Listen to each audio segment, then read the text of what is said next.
विश्वनाथ मिश्र इस सभागार में उपस्थित और इस मंच पर बैठे हुए सभी लोगों का इस संगोष्ठी का एक आयोजक होने के नाते भी स्वागत करता हूं, अभिवादन करता हूं। आदरणीय अध्यक्ष जी ने मुझे 20 मिनट का समय दिया है। इस सभागार में बहुत ही मूर्धन्य विद्वान बैठे हुए हैं और प्रथम सत्र में जिस तरह से संगोष्ठी में बहुत ही महत्वपूर्ण बातों को रखा गया, सेमिनार का यह विषय मेरे अध्ययन की प्रकृति के पूरी तरह से अनुकूल नहीं है, क्योंकि मैं राजनीति शास्त्र का विद्यार्थी हूं और राजनीति शास्त्र के विद्यार्थी होने के नाते मैं विवरणात्मक दृष्टि से चीजों को देखने में उतनी रुचि नहीं रखता जितना कि यह जानने समझने में कि जो कुछ हो रहा है वो क्यों हो रहा है और जो कुछ हुआ वो क्यों हुआ। इसी संक्षिप्त टिप्पणी के साथ मैं ये बात शुरू करना चाहूंगा कि ये जो लिटिल ट्रेडिशन है और ग्रेट ट्रेडिशन है, एक समय ऐसा था कि पूरी दुनिया में इनके बीच में बाइनरी संबंध नहीं, और ये बात जब मैं कर रहा हूं तो रोमन एम्पायर के पत्ते का कर रहा हूं। और इसीलिए जितनी भी प्राचीन सभ्यताएं हैं, उन प्राचीन सभ्यताओं के बारे में मैं कहा करता हूं कि वो हम वजन सभ्यताएं। ऐसा नहीं है कि हमारे यहां ही लक्ष्मी सागर से निकली। ग्रीक मान्यताएं भी ऐसी, ईरानी मान्यताएं भी ऐसी।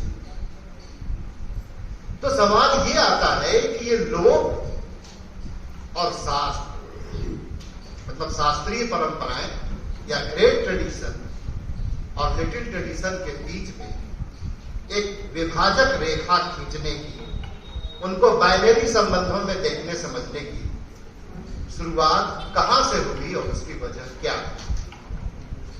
और इसके लिए जो हमारी दृष्टि है वह सबसे पहले पहुंचती है जो पश्चिम का ज्ञानोदय है, पुनर्जागरण है, वहां।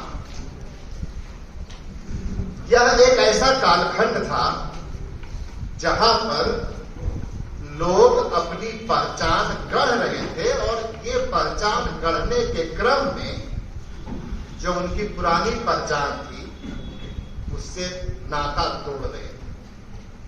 और ऐसा इसलिए पश्चिम में हुआ था कि उनके पास 1000 साल का अंधकार युग है। सुप्रीत मंच पर बैठे हुए हैं, इतिहास के बड़े प्रखर विद्यार्थी हैं, विद्वान इन बातों पर बहुत गंभीरता से पढ़ते रहते हैं।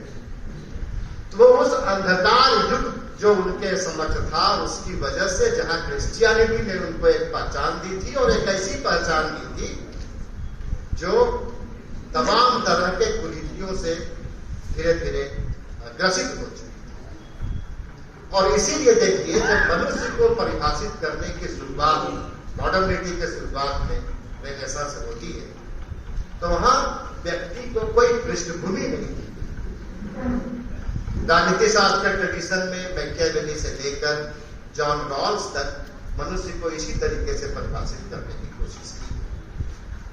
और जब उन्हीं लोगों ने दुनिया भर में साम्राज्य स्थापित कर दिया, तो इस प्रवृत्ति को धीरे धीरे दुनिया भर में संचालित करने का प्रयास किया। और उस प्रयास का नतीजा भारत में भी यह हुआ कि हम लोगों ने अपने शास्त्र को और लोक को उसी दृष्टि से देखने की शुरुआत की जिस दृष्टि से पश्चिम ने देखा था अपने आप को और लोक परंपराओं से अपना नाता तोड़ दिया।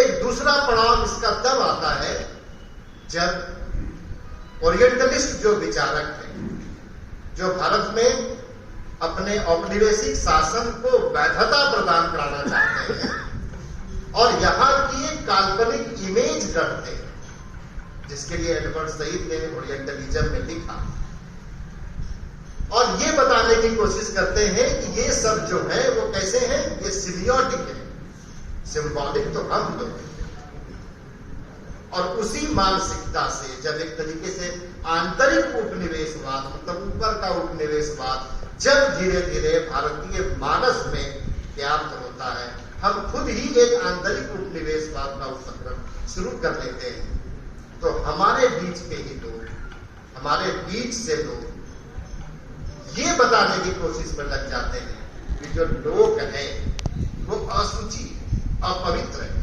वो पिछड़ा हुआ है, और जो शहरी, जो मॉडर्न एजुकेशन का प्रोडक्ट है वो विकसित है, वो सिंबॉलिक है।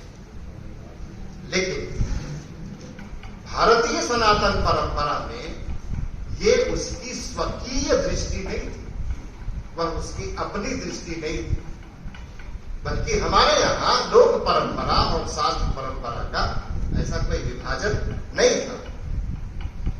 आपको अपने कथानकों में ऐसे अनेक उदाहरण मिलेंगे जहां आप देखेंगे कि लोक से उठा हुआ एक ऋषि जाकर के राजभवन को वह शक्ति लोक से, ये एक ताना बाना हुआ तरीका था हमारे अपने लोक को समझने का, शास्त्र को समझने का।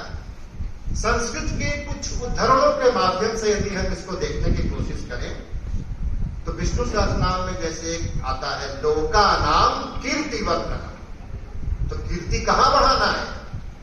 लोक में बढ़ाना है। ऐसा नहीं है कि जो खाली शास्त्रीय परंपराएं, ऊपर की परंपराएं हैं वहीं पर हमको यश, स्त्रिया समस्ता सकला जगत, ये मार्कंडेय पुराण का। और जब धर्म को परिभाषित करने की कोशिश मनु कर रहे थे तो मनु ने भी धर्म को परिभाषित करने के क्रम में लोक और शास्त्र, मतलब जिसको मिक्की मैरियट के परिभाषा में हम लोग लिटिल ट्रेडिशन और ग्रेट ट्रेडिशन कहते हैं, वो दोनों को साथ रखने की कोशिश की। एक श्लोक लिखा, मैं उसका उल्लेख कर रहा हूं।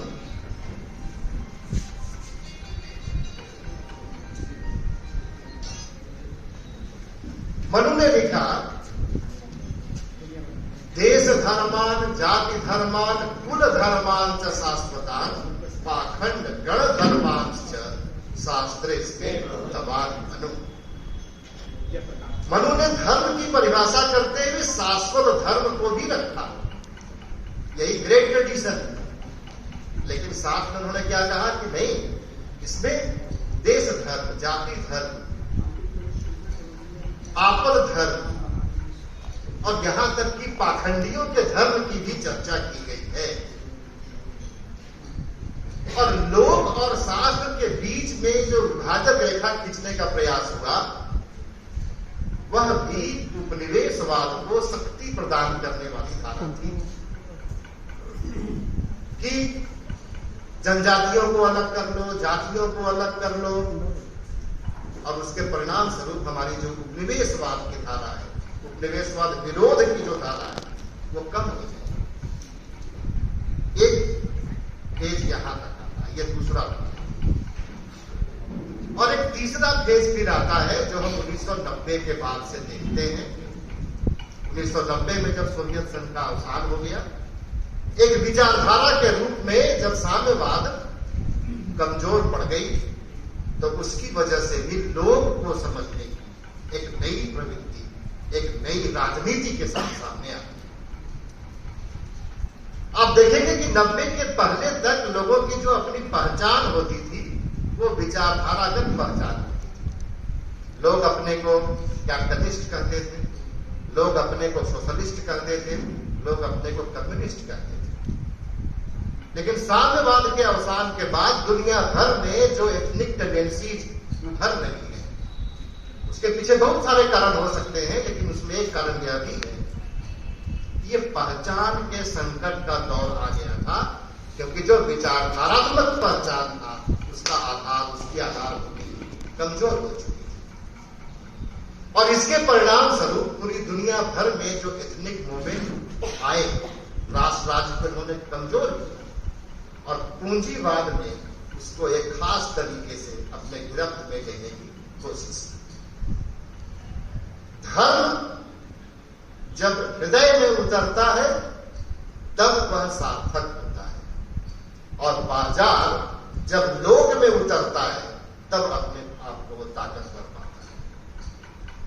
और इसी दृष्टि से 1990 के बाद से पूंजीवाद ने लोग पर काम करने की शुरुआत की।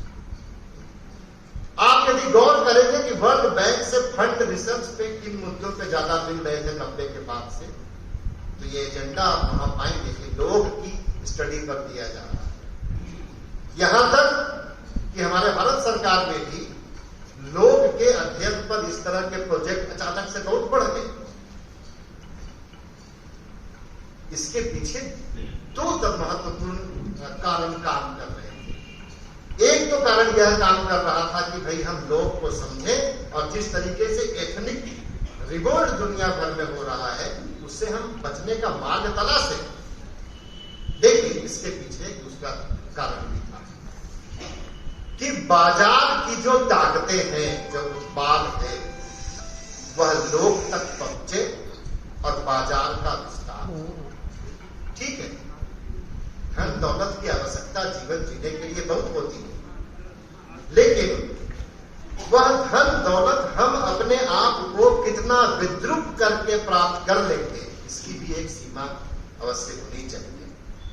मिसाल के तौर पे आप तनिष्क या इस तरह के किसी भी बड़े स्टोर पे जाइए, वो लकड़ी के गहने बेचते हैं और बताइए आपको एथनिक लुक देगा। ये प्रचार आता है और कीमत छोटी सी लकड़ी 12,000, 15,000, 16,000। ये क्या है? क्या इस उपक्रम से लोग ताकतवर हो रहा है या इस उपक्रम से लोग कमजोर?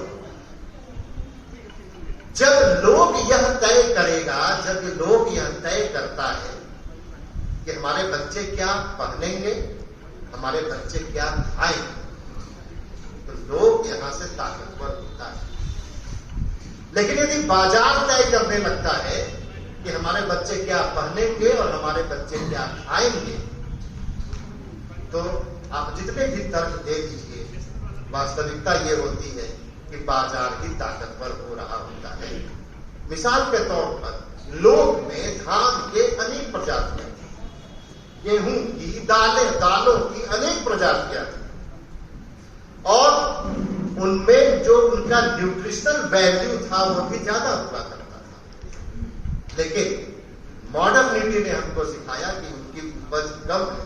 मैं फिर से और बहुत जानबूझ करके ये शब्द कह रहा हूं कि मॉडर्निटी ने हमको ये सिखाया कि उनकी उपज बहुत कम थी, उनका उपज बढ़ाया नहीं जा सकता है, लिहाजा हमको जेनेटिकली मॉडिफाइड सीड्स चाहिए। 15 साल ऐसे ही चला और उसके बाद अब रिसर्च ये आगे लग गए कि उस तरह के जो बीज हैं वो हमको नुकसान पहुंचाते हैं। और फिर से हम क्या कर रहे हैं कि फिर उन्हीं चीजों को, आपका मड़ुआ, आपका गोंदली, आपका मकई, पहले माना जाता था गरीबों का अनाज है, मजदूरों का अनाज है, लेकिन अब उनकी कीमतें ज्यादा बढ़ते जाती हैं। तो इस तरह की जो टेंडेंसी है, उस टेंडेंसी से लोग को बचा करके लोग पर शोध करने की जरूरत है। ऐसा नहीं होना चाहिए कि हम बाजारवादी मनोवृत्ति के साथ आए, लोग को समझने की कोशिश करें और फिर लोग को भी बाजार बना करके छोड़ दें। मैं कुछ और बात करता, लेकिन मुझे थोड़ा जल्दी जाना है और इसीलिए मैं निवेदन किया था आदरणीय तिवारी भैया से, वो मान गए मेरे आग्रह को, इसलिए अब मैं आपका आभार प्रकट करता हूँ और आप सबों से मैं अनुमति चाहूंगा कि इतनी ही बातचीत के बाद हमारी आपकी मुलाकात फिर कभी होगी। आप लोगों ने मेरी बात को सुना, इसलिए मैं आप सबका आभारी हूँ।